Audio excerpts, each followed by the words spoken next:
प्रिय विद्यार्थियों, आप सभी लोगों का स्वागत है आपके अपने YouTube चैनल डीजे सर पर। बहुत ही ज़्यादा मोस्ट इम्पॉर्टेंट है ये सेशन 27 फरवरी के लिए, क्योंकि यहाँ पर हम लोग आपके साथ डिस्कस करने वाले हैं मोस्ट इम्पॉर्टेंट प्रश्नों की श्रृंखला में। देखिए, जो होम साइंस का है, क्लास 12th के बालक और बालिकाओं के लिए मोस्ट इम्पॉर्टेंट रहेगा।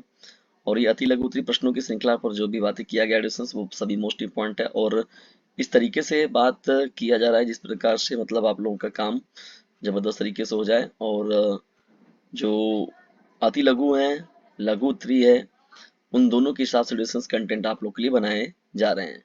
और निश्चित तौर पर डिस्कस ये जो सेशन रहेगा आप लोग के लिए मोस्ट इम्पोर्टेंट रहेगा। चलिए, यहाँ तक हो गया था आप लोगों का। ये जो प्रश्न है यहाँ से हम लोग स्टार्ट करते हैं। यहाँ पर देखिए प्रश्न क्या है आप लोग का।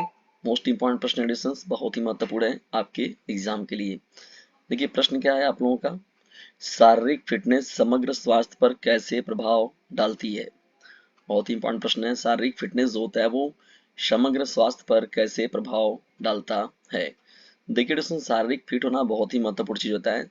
शारीरिक स्वास्थ्य के लिए देखा जाए, मानसिक स्वास्थ्य के लिए और जीवन की गुणवत्ता के लिए जो होता है वो शारीरिक फिटनेस का होना बहुत ही जरूरी होता है। ठीक है ना।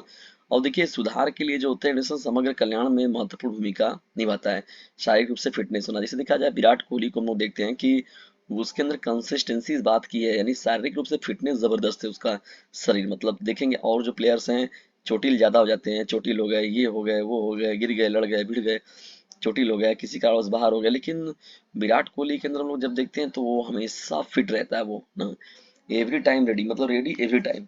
तो कहने का मतलब ऐसे व्यक्ति की ना वही चीज होनी चाहिए। फिटनेस का मतलब यही होता है। नियमित व्यायाम और उचित पोषण से क्या होता है, हृदय रोग की बात हो गई और मधुमेह जैसी समस्या हो गई, मोटापे की समस्या हो गई, जैसी पुरानी बीमारियों के खतरे को कम किया जा सकता है डिस्टेंस। और शारीरिक गतिविधियों में जो होता है एंडोर्फिन रिलीज होता है ना। एंडोर्फिन जो रिलीज होता है डिस्टेंस, वो काम क्या करता है, मूड जो होता है इंसान का, तो मन को जो होता है वो क्या करता है, बेहतर बनाता है। और साथ ही साथ जो तनाव और देखा जाए तो चिंता को भी कम कर सकता है। ठीक है ना। इसके अतिरिक्त देखें तो और चीजें जो बात की जाए इसमें, तो शारीरिक रूप से फिट रहने से क्या होता है, नींद की गुणवत्ता में सुधार हो सकता है। ठीक है ना। तो ये देखिए नींद की गुणवत्ता में भी महत्वपूर्ण चीजें होती देखने को मिलती हैं। ऊर्जा का स्तर बढ़ सकता है और संज्ञानात्मक कार्य में वृद्धि हो सकती है। कुल मिलाकर देखा जाए दोस्तों, तो शारीरिक फिटनेस से क्या होता है, व्यक्ति जो होता है वो दिन भर जो होता है एकदम फिट रहता है। और शारीरिक फिटनेस बनाए रखने से लंबी उम्र और जीवन की चुनौतियों से निपटने की बेहतर क्षमता के साथ स्वस्थ खुशहाल जीवन जिया जा सकता है। तो इसलिए रिलेशंस जो देखिए महत्वपूर्ण पॉइंट था ये आप लोगों का। शारीरिक फिटनेस जो होता है वो समग्र स्वास्थ्य पर कैसे प्रभाव डालता है, तो देखा जाए तो ये व्यापक प्रभाव से प्रभावित करता है। ठीक है ना। चलिए बढ़ते हैं यहाँ पर आगे हम लोग नेक्स्ट प्रश्न की ओर। देखिए हम लोग का अगला प्रश्न क्या हो जाएगा, और मोस्ट इंपॉर्टेंट रहेगा ये भी प्रश्न डिस्कशन आप लोगों के लिए। अच्छे स्वास्थ्य को बनाए रखने में संतुलित आहार का क्या महत्व है। अच्छे स्वास्थ्य को बनाए रखने में संतुलित आहार का क्या महत्व है। देखिए बहुत ही मोस्ट इंपॉर्टेंट प्रश्न है। देखिए संतुलित आहार बहुत ही महत्वपूर्ण होता है, ये तो हम लोग सभी लोग जानते हैं। होता क्यों है कि शरीर को बेहतर ढंग से कार्य करने के लिए जितने भी पोषक तत्वों की जरूरत होती है वो सभी का सभी जो होता है संतुलित आहार में मिलता है। देखिए उससे होता है क्या डिस्टेंस की, विटामिन हो गया, खनिज हो गया, प्रोटीन जो चाहिए, वसा चाहिए, कार्बोहाइड्रेट सही सही अनुपात में मिल जाते हैं सभी। ठीक है ना। कार्बोहाइड्रेट यानी संतुलित भोजन में क्या होता है, इन सभी का जो रेशियो होता है वो फिक्स होता है और एक निश्चित अनुपात में जो होता है सभी चीजों का जो पूर्ति हमारे शरीर के लिए हो जाता है और प्रतिरक्षा प्रणाली को बढ़ावा भी देता है। स्वस्थ वजन बनाए रखने में मदद भी करता है। और साथ ही साथ देखिए हृदय रोग की बात हो गई, मधुमेह की बात हो गई और कैंसर जैसी देखिए चीजें देखो जाए समस्याओं के लिए खतरे को भी कम करता है। ठीक है ना। और हमारे शरीर को पनपने और स्वस्थ रहने के लिए जो है सबसे महत्वपूर्ण जो पोषक तत्व होता है वो प्राप्त होता है। चलिए आगे बढ़ते हैं हम लोग। यहाँ पर किशोरों में भोजन की पसंद को प्रभावित करने वाले कारक क्या हैं। देखिए दोस्तों, किशोरों में अगर बात की जाए, किशोरावस्था की बहुत विशेष कई समस्याएं हैं। ठीक है। देखिए जीन पियाजे ने जब यहाँ पर डिवाइड किया हुआ था, तो देखिए यहाँ पर उन्होंने क्या किया था, चार प्रकार के संज्ञानात्मक विकास को उन्होंने डिवीजन दिया हुआ था। देखिए उसमें से किशोरावस्था जो है बहुत ही मोस्ट इंपॉर्टेंट है। ये जनरली जो होता है जब 12 वर्ष का बच्चा हो जाता है, तो 12 वर्ष से लगभग 17 से 18 वर्ष तक का जो समय होता है वो मुख्य रूप से किशोरावस्था का होता है। देखिए किशोरावस्था में होता क्या है, किशोरों में भोजन की पसंद को प्रभावित करने वाले कारक क्या है। देखिए किशोरों की भोजन पसंद जो होता है वो विभिन्न कारकों से प्रभावित होता है। ठीक है दोस्तों, क्या होता है? विभिन्न कारकों से प्रभावित होता है, जिनमें देखिए स्वाद की प्राथमिकता की बात हो गई, भोजन की उपलब्धता की बात हो गई, भोजन की उपलब्धता और पहुंच की बात हो गई, साथियों का प्रभाव हो गया, और साथ ही साथ पारिवारिक खाने की आदतें हो गई। ठीक है ना? तो ये सांस्कृतिक मानदंड जो हो गए, और मीडिया और विज्ञापन से रिलेटेड जो हो गए, स्वास्थ्य और पोषण के बारे में जो होता है महत्व व्यक्तिगत मान्यताएं शामिल होती हैं। ठीक है ना? क्योंकि शुरू में देखा जाए तो ये सभी चीजें देखने को बेसिकली मिलती हैं। ठीक है ना? तो उसमें क्या होता है डिस्टेंस, विभिन्न कारक उनको प्रभावित करते हैं। जैसे स्वाद की प्राथमिकता वो लोग देते हैं, कौन? किशोरावस्था में लोगों को स्वाद की चीजें ज्यादा पसंद होती है ना। और उसमें देखिए खाने के लिए जीना और जीने के लिए खाना, तो खाने के जीने के लिए खाने की बात नहीं सोचते, वो खाने के लिए जीने के बारे में सोचते हैं। ठीक है ना? और भोजन की उपलब्धता और पहुंच तक वो चाहते हैं हमेशा रहे। और साथियों का भी प्रभाव पड़ता है भाई, उनके खान पान से उनका खान पान भी प्रभावित होता है। और पारिवारिक खाने की आदतें भी इनके अंदर होती है, सांस्कृतिक मानदंड भी इनके लिए मायने रखता है, विज्ञापन और मीडिया से भी रिलेटेड जो मतलब पोषक पदार्थ मिलते हैं व्यक्तिगत, तो वो उनको भी देखिए ग्रहण करने में वो थोड़ा सा भी पीछे नहीं रहते हैं। किशोरावस्था में देखा जाए दोस्तों तो के दौरान अगर देखा जाए तो हार्मोनल जो परिवर्तन होता है, हार्मोनल परिवर्तन वो भूख और भोजन संबंधित प्राथमिकताओं को भी प्रभावित करता है। इसके अतिरिक्त देखिए एडिशन जो होता है वो सामाजिक आर्थिक स्थिति जो होती है, और शिक्षा स्तर पर देखा जाए, खाद्य वातावरण को देखा जाए, आहार संबंधित आदतों को देखा जाए, आकार देने में महत्वपूर्ण भूमिका ये सभी मिलाते हैं मतलब बनाते हैं।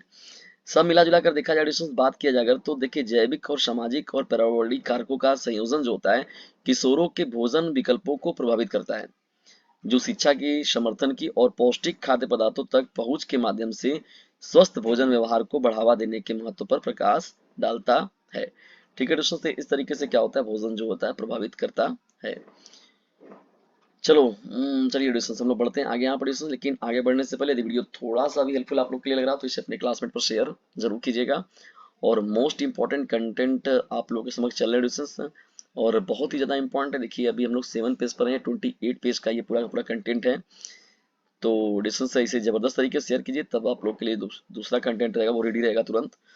कोई परिवार के भीतर झगड़ों का प्रभावी ढंग से कैसे प्रबंधित कर सकता है। ठीक है ना? देखिए जब झगड़ों का होना उन्हें प्रबंधित कैसे किया जाता है। देखिए परिवार के भीतर झगड़ों को प्रबंधित करने के लिए जो होता है डिस्टेंस खुले संचार की जरूरत होती है, सक्रिय श्रवण की जरूरत होती है, और सहानुभूति की भी आवश्यकता होती है। ठीक है ना? मुख्य रूप से देखा जाए तो ये सभी चीजें होती है कि खुले संचार मतलब एक साथ एकजुट के साथ बैठना, बातचीत करना, विचारों का आदान प्रदान करना, और सक्रिय रूप से उनमें श्रवण हो। ठीक है ना? सक्रिय रूप से सुनने की बात हो एक दूसरे से, और साथ ही साथ सहानुभूति की भी बात हो। ठीक है ना? और परिवार के देखा जाए तो प्रत्येक सदस्य को बिना किसी आलोचना के अपनी भावनाओं और दृष्टिकोण को जो है व्यक्त करने के लिए प्रोत्साहित करें। ठीक है ना? किसी आलोचना के अपनी भावनाओं और दृष्टिकोण को व्यक्त करने के लिए जो होता है वो प्रोत्साहित भी किया जाता है। ठीक है? असहमतियों को देखा जाए तो सम्मान पूर्वक हल करने के लिए जो होता है स्पष्ट सीमाएं और बुनियादी नियम भी स्थापित किए जाते हैं। देखिए इनमें क्या होता है डिस्टेंस की समस्या समाधान का अभ्यास एक साथ करें। जब भी कोई समस्या आ रही है, जो भी कोई प्रॉब्लम आ रहा है, तो उसका एक साथ जो है एकजुट होकर सॉल्यूशन करना चाहिए। ऐसे समाधान खोजना चाहिए डिस्टेंस की जो ध्यान केंद्रित करे और जिसमें पूरे परिवार का लाभ हो। ठीक है ना? तो ये जो होता है डिस्टेंस इसको प्रतिबंधित करने का ये महत्वपूर्ण रास्ता होता है। समझौता करने और सामान्य आधार तलाशने के लिए देखा जाए तैयार रहें, अंतर्निहित मुद्दों का समाधान करें जो भी मुद्दे ऐसे मिलते हैं तो। ठीक है? समझ और क्षमा की दिशा में काम करें। देखिए समझ का होना ही बहुत जरूरी होता है इसमें, और साथ ही साथ क्षमा भाव की भी बात होती है। ठीक है ना? तो यहाँ पर देखिए महत्वपूर्ण बात ये हो जाएगा। देखिए यहाँ एक चीज पॉइंट नोट करने वाली है। देखिए समझ और क्षमा, क्षमा की बात जो है आपके लिए मेंशन किया जाए।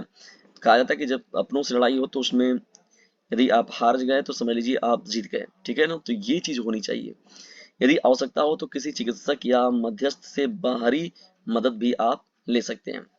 देखिए स्वाभाविक हिस्सा होता है डिस्टेंस, और धैर्य और समझ के साथ इसका सामना करने से पारिवारिक बंधन मजबूत हो सकते हैं। ठीक है? तो ये प्रश्न भी जो था डिस्टेंस बहुत ही मोस्ट इंपॉर्टेंट होगा।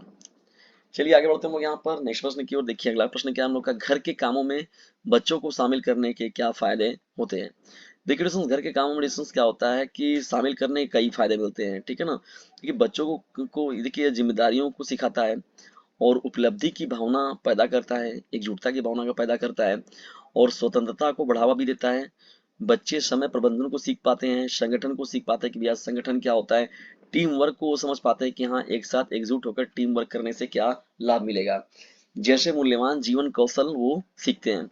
काम काज में भाग लेने से रिलेशंस क्या होता है, उनमें एक मजबूत कार्य नीति विकसित होती है। वे परिवार इकाई में देखा जाए तो योगदान के महत्व को समझते हैं। इसके अतिरिक्त जो होता है डिस्टेंस, इससे उन्हें क्या होता है, आत्मविश्वास भी मिलता है और लचीलापन बनाने में मदद मिलता है। ठीक है डिस्टेंस, वो उनके अंदर एक कॉन्फिडेंस मिलता है। ठीक है ना, और उनको मतलब एक तरीके से देखा जाए तो वो भी चीजों को सीखते हैं और वो अपने दृष्टिकोण से भी उस पर अपने वक्तव्य देते हैं, क्योंकि वे कार्यों से निपटते डिस्टेंस और चुनौतियों से पार पाते हैं। और घरेलू काम में देखा जाए तो संलग्न होने से जब परिवार के भीतर जो होता है डिस्टेंस, अपनेपन और जुड़ाव की भावना भी बढ़ती है, जिससे सभी सदस्यों को क्या होता है, एक साथ पनपने और बढ़ने के लिए जो होता है एक सहायक और सहयोगात्मक वातावरण बनता है। ठीक है ना? तो बड़ी से बड़ी समस्याओं का समाधान भी जो होता है बहुत इजीली तरीके से हो जाता है। चलिए हम लोग देखते हैं डिस्कस यहाँ पर अगले प्रश्न को, लेकिन इस प्रश्न को हम लोग डिस्कस करेंगे आप लोगों के साथ नेक्स्ट वीडियो में।